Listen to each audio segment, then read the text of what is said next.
Hello students, welcome you all once again in a discussion of ours where we are discussing about spectrophotometry in details, correct? In recent discussion of ours, we were discussing what are auxochromes, what are chromosomes and what is absorption spectrum, ठीक है? देखिए हमने absorption spectrum जब discuss किया या absorption spectrum जब previous videos में हमने पढ़ा तो उसमें हमने क्या देखा कि absorption spectrum is nothing but the pattern of absorption of different wavelengths by a particular chemical compound. किसी केमिकल या बायोकेमिकल कंपाउंड द्वारा अलग अलग वेवलेंथ्स को एब्जॉर्ब किए जाने का पैटर्न स्टडी करना मतलब बेसिकली एब्जॉर्प्शन स्पेक्ट्रम। और एब्जॉर्प्शन स्पेक्ट्रम फाइंड आउट करने से हमें क्या पता चलता है? हमें पता चलता है कि कोई पर्टिकुलर बायोकेमिकल कंपाउंड किस वेवलेंथ को और किस तरह की वेवलेंथ को सबसे ज़्यादा इफिशिएंट मैनर में एब्जॉर्ब करता है in a given set of conditions. A given particular biochemical compound absorbs what kind of wavelength or wavelength of what nanometer, okay, to be specific, absorbs most efficiently। और याद करो ऐसी जो भी wavelength corresponding wavelength होती है जिस wavelength को कोई गिवन बायोकेमिकल कंपाउंड सबसे ज़्यादा इफिशिएंट मैनर में एब्जॉर्ब करता है, ऐसी वेवलेंथ को हम क्या कहते हैं? हम ऐसी वेवलेंथ को कहते हैं lambda max, correct? Lambda max याद करो हमने कैसे डिफाइन किया था इस लैम्ब्डा मैक्स टर्म को कि the wavelength of light, maybe it is in ultraviolet range, maybe it is in visible range, maybe it is in infrared range, okay, whatever, okay, the electromagnetic radiation और light wavelength which is absorbed most efficiently by a given biochemical compound is said to be lambda max, है ना? और इस wavelength के दोनों तरफ absorption इससे कम होगा और ये एब्जॉर्बेंस या जो ऑप्टिकल डेंसिटी है वो क्या है ये तो हम उससे भी पहले पढ़ चुके। अब सवाल आता है कि अगर हमें किसी अननोन बायोकेमिकल कंपाउंड का एब्जॉर्प्शन स्पेक्ट्रम फाइंड आउट करना हो, है ना?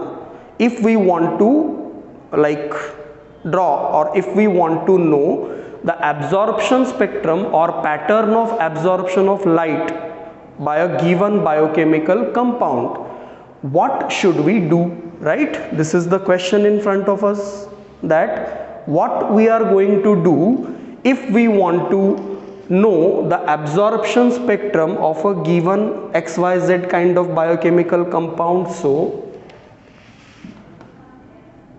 pattern of absorbance और OD जिसे हम कहते हैं is calculated or known by using an instrument,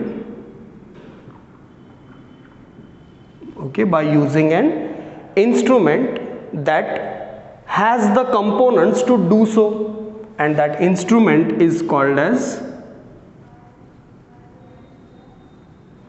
spectrophotometer or colorimeter.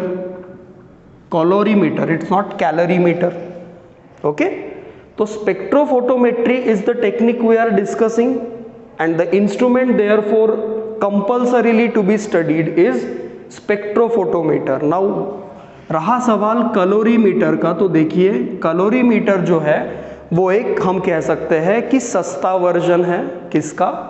Spectrophotometer का। मतलब principles used in both spectrophotometer and colorimeter for measuring the absorbance और optical density of a given biochemical compound are same, but accuracy wise, okay, या हम कहे ease of operation wise colorimeter is easy to operate as compare to spectrophotometer. But हाँ, price wise मतलब महंगा सस्ता wise colorimeter is cheaper instrument as compare to spectrophotometer, but accuracy wise is it okay. जहां तक accuracy का सवाल है results की, उस मामले में जो कि सबसे इंपॉर्टेंट चीज है किसी भी एक्सपेरिमेंट में, accuracy wise we will always prefer spectrophotometer over colorimeter. We will discuss later why it is so. Is it okay? So let's just talk about this instrument, okay, which is used to calculate or know the pattern of absorbance for any given biochemical compound. Like we say na, we repeatedly say this when we discuss absorption spectrum कि भाई absorption spectrum find out करने के लिए हम क्या करते हैं, किसी particular biochemical को लेते हैं जिसके बारे में हमको जानकारी नहीं है कि उसका absorption spectrum क्या है, तो हम क्या करते हैं उसे एक नोन कॉन्सेंट्रेशन में लेते हैं और उसके थ्रू लाइट पास करते हैं अलग अलग वेवलेंथ की। We pass the light of different wavelength through that fixed concentration of a given XYZ biochemical compound, और फिर हम उसका एब्जॉर्प्शन स्पेक्ट्रम ऑब्टेन करते हैं, ऐसा हम बोल देते हैं। लेकिन फिर सवाल आता है कैसे, मतलब मैं अगर बोलूँ कि I am going to Bombay tomorrow, then that's it, I am going to Bombay, but how? By plane, by train, by walking, or by cycling, or by bike? Okay, that I should specify na, how. If I am going by flight, I will reach early. If I am going by walking, I will reach later. Correct? So speed of what my movement will depend upon the instrument that I am using for movement. That's the case here ki reference wise what you should understand here, in absorption spectrum we say we obtain absorption spectrum, but the question remains is how. So question का answer है by using an instrument which is known as spectrophotometer. What is the name of an instrument that we constantly use in biochemistry laboratories or across laboratories for knowing the wavelength or say absorption spectrum? It is spectrophotometer.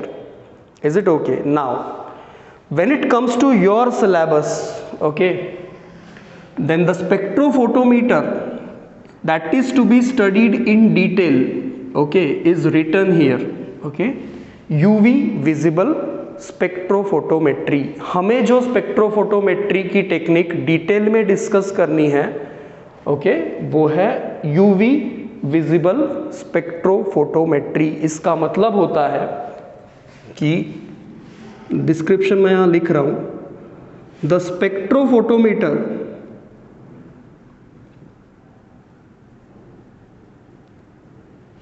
Okay which works in ultraviolet and visible range of electromagnetic radiation. Okay, the spectrophotometer which works in ultraviolet and visible range of electromagnetic radiation are called UV visible spectrophotometers, and the technique itself is called as UV visible spectrophotometry. Concept बड़ा simple सा है। तुम diesel पे चलने वाली car को क्या कहते हो? Diesel car. Truck is a diesel vehicle because it runs on diesel, है ना। तुम किसी LPG गैस पे चलने वाली गाड़ी को क्या कहोगे? Gas run vehicle. तुम किसी पेट्रोल पे चलने वाली गाड़ी को क्या कहोगे? पेट्रोल रन व्हीकल बोलोगे ना। और इलेक्ट्रिक पे चलने वाली भी आ गई है आजकल, तो हम क्या कहते हैं उन्हें? Electric vehicle, EVs, in short electric vehicles. तो क्यों कहते हैं भाई हम ऐसा? क्या हमारा मोटिव है ऐसा बोलने के पीछे? हमें इससे ये बताना है कि वो गाड़ी चलती किस फ्यूल पे है, बराबर। तो बस वही लॉजिक यहाँ अप्लाई करो। ये जो हमारी स्पेक्ट्रोफोटोमेट्री की टेक्निक है, ये लाइट के एब्जॉर्प्शन पे बेस्ड टेक्निक है। लाइट का मतलब है इलेक्ट्रोमैग्नेटिक रेडिएशन दूसरे टर्म्स में बोला जाए तो। और हम जानते हैं, क्योंकि हमने ये बेसिक्स शुरुआत में ही इसीलिए पढ़ा कि यहाँ काम आए, कि लाइट या इलेक्ट्रोमैग्नेटिक रेडिएशन जो सन से अर्थ पे आती है उसके कितने अलग अलग रेंजेस है। याद करो इलेक्ट्रोमैग्नेटिक स्पेक्ट्रम जो हमने दूसरे या तीसरे वीडियो में डिस्कस किया होगा। क्या था वो electromagnetic spectrum? It was ranging from gamma rays up to the radio waves. बीच में अल्ट्रावायलेट था, विजिबल था, फार इंफ्रारेड था, बहुत सारी रेडिएशंस थी ना। तो बस उनमें से जो स्पेक्ट्रोफोटोमीटर कौन सी वेवलेंथ या कौन सी टाइप के इलेक्ट्रोमैग्नेटिक रेडिएशन के एब्जॉर्बेंस पे काम करता है? Ultraviolet and visible. मतलब मोटे तौर पे 180 नैनोमीटर्स जो कि अल्ट्रावायलेट वेवलेंथ की रेंज है, अप टू से 700 नैनोमीटर जो विजिबल लाइट की आखिरी रेंजेस है। इस रेंज में या इस रेंज की इलेक्ट्रोमैग्नेटिक रेडिएशन में जो स्पेक्ट्रोफोटोमीटर्स काम करते हैं, ऐसे स्पेक्ट्रोफोटोमेट्रिक इंस्ट्रूमेंट्स को हम यूवी विजिबल स्पेक्ट्रोफोटोमीटर्स कहते हैं। और ये सबसे कॉमन टाइप है स्पेक्ट्रोफोटोमेट्री का, क्योंकि ज़्यादातर बायोकेमिकल्स या ज़्यादातर biological molecules, vitamins, proteins, DNA, RNA, ये मिनरल्स, ये जो है ये इसी पिगमेंट्स हो गए, ये इसी रेंज में क्या शो करते हैं? एब्जॉर्बेंस शो करते हैं। तो इन्हें डिटेक्ट करने के लिए यूजुअली इलेक्ट्रोमैग्नेटिक रेडिएशंस जिनका इस्तेमाल किया जाता है इन चीज़ों के क्वांटिटेटिव या क्वालिटेटिव एनालिसिस के लिए, वो इलेक्ट्रोमैग्नेटिक रेडिएशन इसी रेंज को बिलोंग करती है, यूवी एंड विजिबल। तो यही कारण है कि सबसे कॉमन टाइप की स्पेक्ट्रोफोटोमेट्री जो है वो आपके सिलेबस में है, that is UV visible spectrophotometry. Getting the thing? Now let's have a look at what are the different components that one can expect in a typical UV visible spectrophotometer। क्योंकि अगर ये instrument है तो इसके parts भी होंगे। जाहिर सी बात है भाई, अगर कोई गाड़ी है तुम्हारे पास, हम बार बार गाड़ी पे इसीलिए आ रहा हूँ क्योंकि गाड़ी सबसे कॉमन इंस्ट्रूमेंट है जो इंसान यूज करता है ना। गाड़ी है हमारे पास, सबके पास साइकिल होगी, गाड़ी नहीं तो बैलगाड़ी होगी, इंस्ट्रूमेंट है ना। तो उसमें पार्ट्स है कि नहीं? चक्के है, इंजन है, हैंडल है, बॉडी है।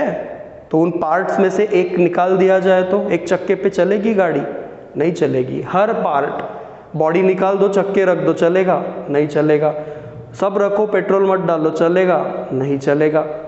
इंजन निकाल दो, बाकी सब रखो, नहीं चलेगा। मतलब इतना सब बोलने का कारण ये है, रीज़न या मोटिव ये है कि भाई अगर कोई इंस्ट्रूमेंट तुम्हें काम करता हुआ दिखना चाहे तो उस इंस्ट्रूमेंट के सभी हिस्से, पार्ट्स बराबर फंक्शन करने चाहिए। और कोई भी इंस्ट्रूमेंट एक सिंगल पार्ट का तो जनरली नहीं बना होता, मल्टीपल पार्ट्स, छोटी बड़ी चीज़ें मिलकर एक फंक्शनल इंस्ट्रूमेंट बनता है। करेक्ट? तो फिर स्पेक्ट्रोफोटोमीटर अगर एक इंस्ट्रूमेंट है जो लाइट के एब्जॉर्बेंस को स्टडी करने के लिए यूज किया जाता है, तो फिर उसके भी अपने कंपोनेंट्स होंगे। तो वो कौन से हैं, इन पे जरा एक नज़र डालते हैं और इसको हम सब हेडिंग देते हैं टॉपिक को। ये टॉपिक मेन है, इसमें सब हेडिंग देते हैं इंस्ट्रूमेंटेशन। ओके, इंस्ट्रूमेंटेशन का मतलब we will see what kind of different parts are present in this particular instrument and what is the function of each and every part of that particular instrument. Okay, instrumentation. So it starts with, see, I am just writing in a pattern so that you can understand. Source of light or electromagnetic radiation. The first thing that is required is source of light or electromagnetic radiation. Then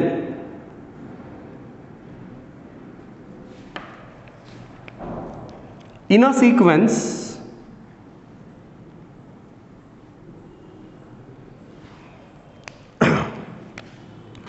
next thing required is wavelength selector.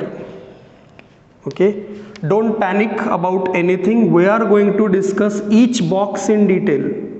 Each box in the sense ये जो components हम लिख रहे हैं instrumentation के different components, ये जो हम लिख रहे हैं ये फिजिकल चीज़ें हैं. Source of light, wavelength selector, ये फिजिकल चीज़ है. मतलब एक स्पेक्ट्रोफोटोमीटर अगर एक डब्बा माना जाए तो उसमें अलग अलग कंपार्टमेंट्स में ये चीज़ें हैं. पहले सोर्स ऑफ लाइट, फिर वेवलेंथ सिलेक्टर, उसके बाद तुम्हारा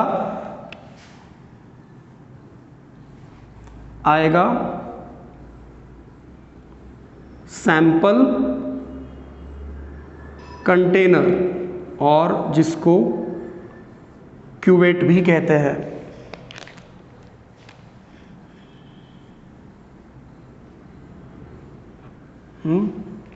सैंपल कंटेनर के बाद नेक्स्ट नंबर है detector.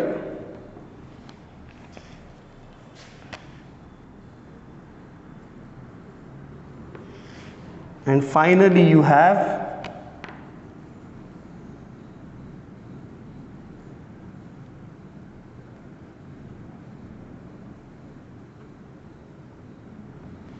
amplifier and recorder. It's sequence of different components that you will generally observe or see in a given type of UV visible or any other kind of spectrophotometer as an instrument. तुम्हें इतनी चीज़ें दिखेंगी. देखो, और इनका sequence हम आगा पीछा नहीं कर सकते. सबसे पहली पोजीशन पे किसी भी स्पेक्ट्रोफोटोमीटर में क्या होगा? सोर्स ऑफ लाइट और इलेक्ट्रोमैग्नेटिक रेडिएशन. इन्हें हम डिटेल में डिस्क्राइब करेंगे, मतलब बाद में, क्योंकि ये पूरा हमको डिटेल में पढ़ना है हर चीज़ को. ठीक, लेकिन एक लॉजिक समझो कि अगर तुम किसी बायोकेमिकल कंपाउंड का या किसी XYZ टाइप के केमिकल का एब्जॉर्बेंस मेजर करना चाहते हो या एब्सॉर्प्शन स्पेक्ट्रम फाइंड आउट करना चाहते हो, तभी तो तुम स्पेक्ट्रोफोटोमीटर यूज करोगे. और फिर स्पेक्ट्रोफोटोमीटर यूज करके अगर एब्जॉर्प्शन स्पेक्ट्रम फाइंड आउट करना है तो यू मस्ट यूज लाइट. तो लाइट प्रोड्यूस कौन करेगा भाई? लाइट तो प्रोड्यूस करेगा कोई ना कोई लाइट का सोर्स. तो अगर तुम्हें अल्ट्रावायलेट रेडिएशन को यूज करना है और अल्ट्रावायलेट रेडिएशन को यूज करके एब्जॉर्बेंस स्टडी करना है, तो तुमको ये जो 60 वैट वाला बल्ब आता है या ट्यूबलाइट आता है, ये लगा के चलेगा क्या? नहीं चलेगा, क्योंकि ये ट्यूबलाइट हो गया या बल्ब हो गया हमारा, उससे निकलने वाली लाइट विजिबल लाइट होती है. अल्ट्रावायलेट लाइट अगर तुमको चाहिए तो अल्ट्रावायलेट लाइट इमिट करने वाला सोर्स यूज करना पड़ेगा. हैव अ लॉजिक, थोड़ा सा लॉजिक लगाओ. बराबर? तो बस वही बात है कि सोर्स ऑफ लाइट तो चाहिए ही चाहिए. हाँ, डिपेंड करेगा कि तुम्हें कौन से टाइप के लाइट को यूज करना है for studying the absorption spectrum. If you want to study the absorbance of ultraviolet light, you need to use the source of ultraviolet light. If you want to study the absorbance in visible range of light, you need to use that kind of source. And beyond that, if you want to study the absorbance pattern in infrared light, you need to use the source of light which emits infrared radiation. That's my point कि तुम्हें source of light एक common चीज़ है. किस तरह की light तुम्हें चाहिए उस पे डिपेंड करेगा कि तुम किसी स्पेक्ट्रोफोटोमीटर में किस तरह का सोर्स मतलब क्या इंस्टॉल करोगे. If you want visible, if you want UV, if you want infrared, depending upon that you will choose the source of light. But yes, in any spectrophotometer the first thing in installation will be source of light. Then wavelength selector. अब wavelength selector क्या है? देखो, मैं short में बता रहा हूँ क्योंकि डिटेल में डिस्कशन इसका आएगा. wavelength selector वो चीज़ है जो रिक्वायर्ड wavelength सिलेक्ट करती है आने वाली लाइट में से. ओके, जो सोर्स ऑफ लाइट है वो चाहे यूवी लाइट का हो, चाहे विजिबल लाइट का हो, या इंफ्रारेड लाइट का हो, या और किसी टाइप के इलेक्ट्रोमैग्नेटिक रेडिएशन या लाइट का हो, उसमें से एक साथ कई सारी वेवलेंथ्स इमिट होंगी, बट हमको एक ही चाहिए, है ना, हमको एक साथ एक सिंगल वेवलेंथ चाहिए आइडियली। तो फिर हमें बहुत सारी वेवलेंथ्स को कैंसल आउट करके रिक्वायर्ड वेवलेंथ को आगे भेजने वाला एक कंपोनेंट चाहिए, वो है वेवलेंथ सिलेक्टर। ये ऐसा कंपोनेंट है स्पेक्ट्रोफोटोमीटर का जो बाकी लाइट्स को सिलेक्ट नहीं करता और सिर्फ उसी प्रकार की वेवलेंथ को सिलेक्ट करके आगे भेजता है जो रिक्वायर्ड है। ठीक, इसका डिटेल डिस्क्रिप्शन हम आगे पढ़ेंगे आने वाले वीडियोस में। देन तीसरा कंपोनेंट जो है अल्ट्रावायलेट या विजिबल स्पेक्ट्रोफोटोमीटर का, वो है, या किसी भी स्पेक्ट्रोफोटोमीटर का, वो है सैंपल कंटेनर, जिसे शॉर्ट में क्यूवेट भी कहते हैं। सैंपल कंटेनर नाम से ही समझ में आता है, अरे भाई अगर तुम स्पेक्ट्रोफोटोमीटर यूज कर रहे हो तो फिर जाहिर सी बात है कि तुम किसी ना किसी बायोकेमिकल या किसी ना किसी केमिकल कंपाउंड को स्टडी कर रहे हो, तो तुम उसको स्पेक्ट्रोफोटोमीटर में रखोगे कि नहीं रखोगे? जाहिर सी बात है रखोगे। तो फिर अगर स्पेक्ट्रोफोटोमीटर में तुम वो केमिकल कंपाउंड या बायोकेमिकल कंपाउंड रखना चाहते हो तो तुम किस में रखोगे?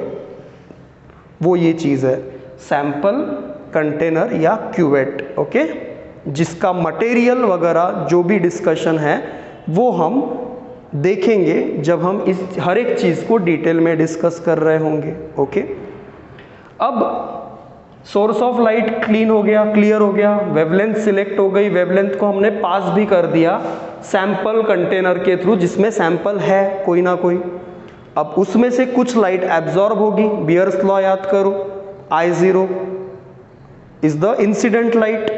अब उसमें से कुछ लाइट एब्जॉर्ब होगी depending upon ability of this compound और sample present in a container, और जो लाइट एब्जॉर्ब नहीं होगी दैट इज I, याद करो I0/I, I was transmitted light, वो लाइट बाहर निकलेगी।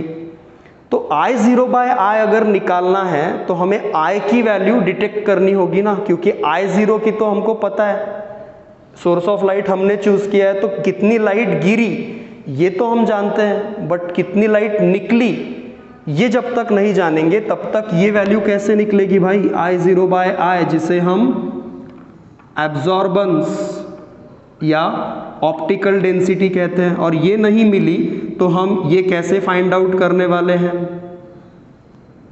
हर चीज जुड़ी हुई है, बराबर। तो हम एब्जॉर्प्शन स्पेक्ट्रम तब तक फाइंड आउट नहीं कर सकते जब तक हमें OD ऑब्टेन नहीं होती, और OD या एब्जॉर्बेंस हमें तब ऑब्टेन होगा जब हम I0/I निकालेंगे। I0 हमें नोन है, I तब पता चलेगा जब उसे हम डिटेक्ट करेंगे, बराबर। I is a transmitted light, और इसे हम डिटेक्ट करेंगे तब हमें पता चलेगा कि I0/I क्या है, मतलब OD क्या है। तो इसे डिटेक्ट करने वाला एक इंस्ट्रूमेंट या एक कंपोनेंट, इसको भी हम डिटेल में डिस्कस करेंगे कि कितने अलग अलग टाइप के डिटेक्टर्स होते हैं, ओके।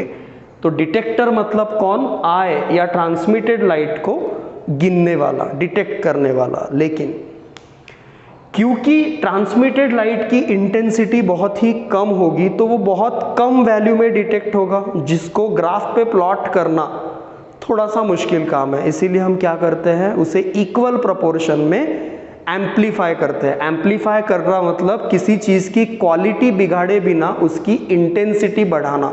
साउंड सिस्टम्स में देखो एम्पलीफायर लगा होता है, वो क्या करता है, ओरिजिनल साउंड को नहीं बढ़ाता, मतलब ओरिजिनल साउंड को नहीं बढ़ाता in the sense original sound की क्वालिटी खराब नहीं करता, वो आवाज़ बढ़ा के देता है, लाउड करता है ना, मतलब बेसिकली इंटेंसिटी बढ़ाता है। बस वैसा ही है, जो डिटेक्ट होने वाली लाइट होगी ट्रांसमिटेड लाइट, उसकी इंटेंसिटी बहुत ही कम होगी, तो उसको इक्वल प्रोपोर्शन में एम्पलीफाई किया जाता है ताकि ग्राफ प्रॉपर मैनर में प्लॉट हो सके। मतलब देखो मैं समझाता हूँ, अगर इनिशियली कोई वैल्यू 0.01 है और दूसरी वैल्यू 0.02 है, अगर मैं 0.01 को 0.1 करूँ या 0.02 को 0.2 करूँ, या फिर मैं इसको 1 और 2 करूं, क्या प्रोपोर्शन चेंज हुआ? प्रोपोर्शन चेंज नहीं हुआ ना, इधर भी ये डबल है, इधर भी ये डबल है और इधर भी ये डबल ही है। Getting my point? इसको हम कहते हैं एम्पलीफाई करना। दिस इज एम्पलीफिकेशन और दिस इज एम्पलीफिकेशन। वैल्यूज बढ़ी ताकि आसानी से प्लॉट हो सके, बट अंतर चेंज नहीं हुआ। Getting the thing? That's what the amplifier do. और एम्पलीफायर ने अपना एम्पलीफिकेशन का काम करने के बाद उस इंस्ट्रूमेंट में एक स्क्रीन लगी होगी, डिजिटल स्क्रीन, ओके, जिस पे तुमको वैल्यू कैलकुलेट करके मिलेगी। अल्गोरिदम्स होते हैं इंस्ट्रूमेंट में जो अपने आप I0/I करके तुमको सीधा वैल्यू बताएंगे, जो भी होगी that is what you call recorder. Is it okay? जैसे थर्मोमीटर में तुम अगर थर्मोमीटर मुंह में या इधर लगाते हैं, आजकल वो इंफ्रारेड वाले आ गए हैं, वो क्या करता है? वो तुमको सीधा क्या बताता है? टेम्परेचर बताता है ना। कैलकुलेट करते हो क्या तुम खुद उसमें? कुछ नहीं, इंस्ट्रूमेंट तुम्हारे लिए कैलकुलेशन करेगा और सीधा तुमको क्या देगा? रिकॉर्डर पे रीडिंग देगा। और उन रीडिंग्स को हम ग्राफ पे प्लॉट करेंगे, एक तरफ ओडी, एक तरफ वेवलेंथ, और हमें मिलेगा एक पैटर्न। इसी को हम कहते हैं एब्जॉर्प्शन स्पेक्ट्रम। बात खत्म। Is it okay? बात खत्म इन द सेंस हमें जो चाहिए वो मिल जाएगा। करेक्ट? तो ये जो चीज है जो आप देख रहे हो बोर्ड पे, ये क्या है? एक जनरल सेटअप फॉर, जिसको हम इंस्ट्रूमेंटेशन कहते हैं, for UV visible spectrophotometry. You will find this kind of components now. What are the different types of sources used? What are different types of wavelength selectors? What are different types of sample containers and detectors? ये सब detailed discussion हम करेंगे next video में, जितना भी हो पाए। Is it okay? And just remember, this is a major question for your particular, according to your particular syllabus. So just give an importance like that to this particular topic. Okay, this topic is not over yet. We have just discussed only one part of it, that is instrumentation. Next time we meet, we will be discussing about each of them, and we will be starting with source of light or source of electromagnetic radiation. Is it okay? With this say, I stop this discussion here. Thank you.